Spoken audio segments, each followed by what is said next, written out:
5 అసెంబ్లీలకు జరిగినటువంటి ఎన్నికల ఫలితాల తర్వాత కీలక అంశం తెర మీదకు వస్తుంది. ముఖ్యంగా 3 పెద్ద రాష్ట్రాల ఫలితాలు ప్రభుత్వ వ్యతిరేకతకు కొలమానంగా కనిపిస్తున్నాయి. సిట్టింగ్ ప్రభుత్వాలన్నీ చిత్తుగా ఓడిపోయినట్టు చెప్పాల్సి ఉంటుంది. బెంగాల్లో మమతా బెనర్జీ హ్యాట్రిక్ విజయాల తర్వాత మట్టి కరిచారు. కేరళలో ఎల్డీఎఫ్ ప్రభుత్వం వరుసగా రెండోసారి గెలిచి చరిత్ర సృష్టించినటువంటి పినరయి విజయన్ మూడోసారి ప్రయత్నం చేసి భంగపడ్డారు. ఇక తమిళనాడులో అయితే డిఎంకే సర్కారు 5 ఏళ్లకే ఆశలన్నీ నీరుగార్చుకోక తప్పని పరిస్థితికి వచ్చేసింది. ఇలా అటు బెంగాల్ నుంచి కేరళ వరకు ప్రభుత్వాలన్నీ ప్రజా వ్యతిరేకత కారణంగా ఓటమి పాలయ్యాయి. ఇది ఇప్పుడు చంద్రబాబు సర్కార్ని మరింతగా కలవరపరుస్తుంది. ఇప్పటికే ప్రభుత్వం మీద వ్యతిరేకత పెరుగుతోంది అనే సంకేతాలు ప్రస్ఫుటంగా ఉన్నాయి. ఆయా పార్టీల శ్రేణులే అసహనంగా ఉన్నాయి అని స్వయంగా అధినేతలే అంగీకరిస్తున్నారు. జనసేన పార్టీ కార్యకర్తల అసంతృప్తిని పవన్ కళ్యాణ్ అంగీకరించారు. తెలుగుదేశం పార్టీ కేడర్లో అలకలు, అసహనం, అసంతృప్తి ఉందని నారా లోకేష్, చంద్రబాబు కూడా బాహాటంగా చెప్పుకొచ్చారు.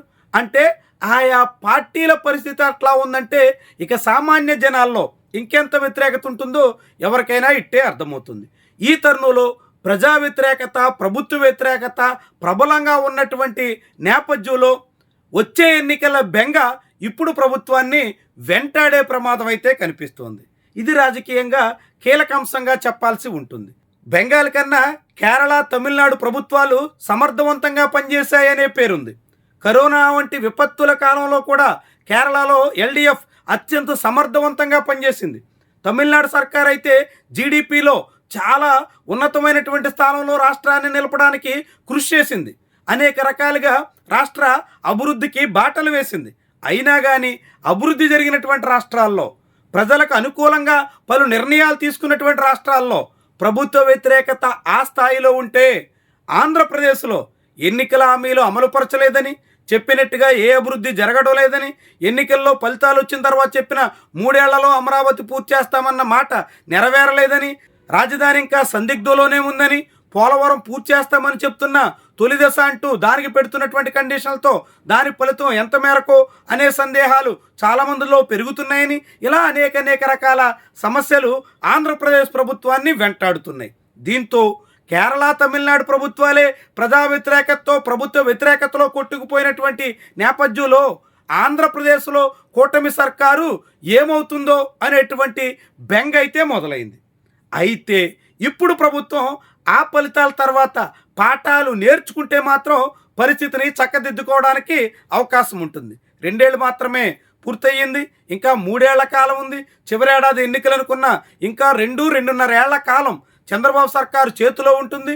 ఈ సగం కాలాన్నైనా సంపూర్ణంగా సద్వినియోగం చేసుకుని తొలుత అధికార పార్టీ కార్యకర్తల నుంచి మొదలుకొని ఆ తర్వాత సాధారణ ప్రజల వరకు మెప్పించే దిశలో అడుగులేస్తే అప్పుడు ప్రభుత్వానికి అంతో ఎంతో ఉపశమనానికి ఆస్కారం ఉంటుంది. లేదంటే మాత్రం తాము చాలా చేస్తున్నామని, అన్నీ చేసేసామని, సూపర్ 6 సూపర్ హిట్ అయిపోయిందని ప్రభుత్వం చెప్పుకుంటూ అలానే సాగిపోతే మాత్రం జనాల్లో చాలా పెద్ద స్థాయిలో ఎదురు దెబ్బలు తినక తప్పని పరిస్థితి వచ్చేస్తుందన్నది ఖాయంగా చెప్పాల్సి ఉంటుంది.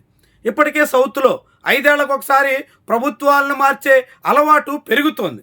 అది ఆంధ్రప్రదేశ్లో కూడా అనివార్యమనేటువంటి అభిప్రాయం ఉంది. ఈ తరుణంలో చంద్రబాబు ప్రభుత్వం ఎప్పటి నుంచే జాగ్రత్త పడకపోతే మాత్రం, చాలా అతి విశ్వాసానికి పోతే మాత్రం తీవ్రమైనటువంటి భంగపాటికి గురి కావడం అనివార్యమని చెప్పాల్సి ఉంటుంది. ఎందుకంటే ఇప్పటికే సూపర్ 6లో ఆడబిడ్డనిది కనీసం దాని జోలికే పోకపోవడంతో ప్రజల్లో తీవ్ర వ్యతిరేకత ఉంది. మహిళలు అయితే ప్రభుత్వం పట్ల అసంతృప్తిని బాహాటంగానే వెళ్ళగక్కుతున్నారు.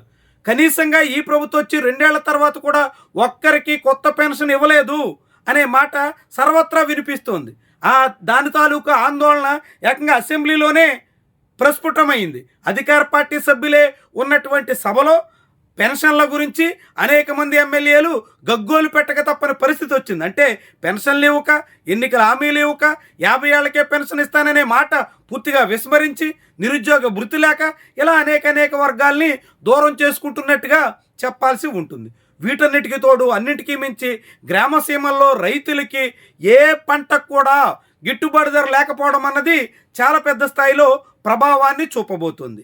వీటన్నిటి తాలూకా ప్రభావంతో ఇప్పటికే ప్రభుత్వం స్థానిక ఎన్నికలను కూడా సకాలంలో జరపకుండా జాప్యం చేస్తుంది. షెడ్యూల్ ప్రకారంగా మార్చిలో జరగాల్సిన మున్సిపల్ ఎన్నికలు జరగలేదు, ఏప్రిల్లో జరగాల్సిన పంచాయతీ ఎన్నికలు జరపలేదు.